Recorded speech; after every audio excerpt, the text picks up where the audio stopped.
bonjour. Dans le dernier vidéo, je pense qu'il manquait juste un petit bout, ça l'a coupé avant le temps. Il y a une merveille de la technologie, voyez-vous. Eh bien, je voudrais revenir sur deux derniers points. On parlait que le pouls pouvait donner le sexe de l'enfant et je vous disais qu'il y avait trois niveaux qu'il fallait regarder. Premièrement, si le côté gauche était plus fort que le côté droit, ça veut dire que c'est un garçon.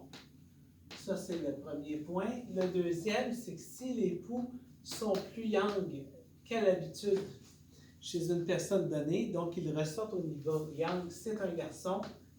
Et le troisième niveau, eh bien, c'est de prendre le pouls sur le majeur.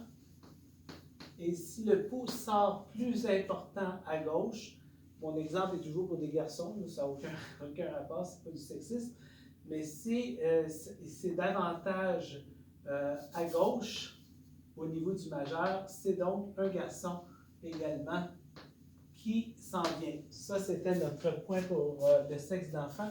Et le dernier qu'on parlait, c'est au niveau des poux inversés et déviés. Or, le pouls inversé, c'est que tout simplement, il va passer sur le méridien du gros intestin, il devra être pris comme ça. Ou le pouls dévié, eh bien, soit qu'il va avoir un pouls sur la gouttière radiale, notamment le 9 poumons, et les deux autres vont devoir être pris comme ça, ou encore exactement l'inverse, c'est-à-dire dévier que les points vont être, les doigts vont être ici, et le troisième serait du côté gros intestin. Ça n'a pas d'incidence au niveau pathologique, c'est-à-dire ce sont tout simplement des différences au niveau de la morphologie des gens. En fait, ça touche le pouls dévié, il touche 5% de la population terrestre et ce n'est pas pathologique.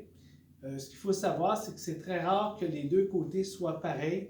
Souvent, eh bien, ça va être un seul côté. Fermons la parenthèse.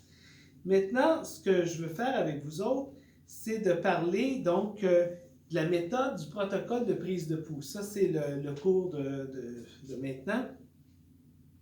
Je vais vous donner quelques indications de quelle façon que l'on va valoriser la prise de pouls.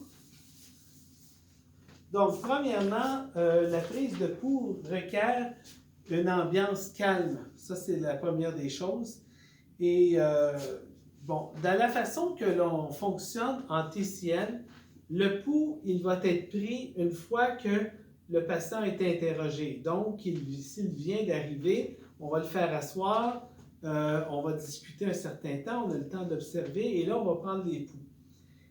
Si, par exemple,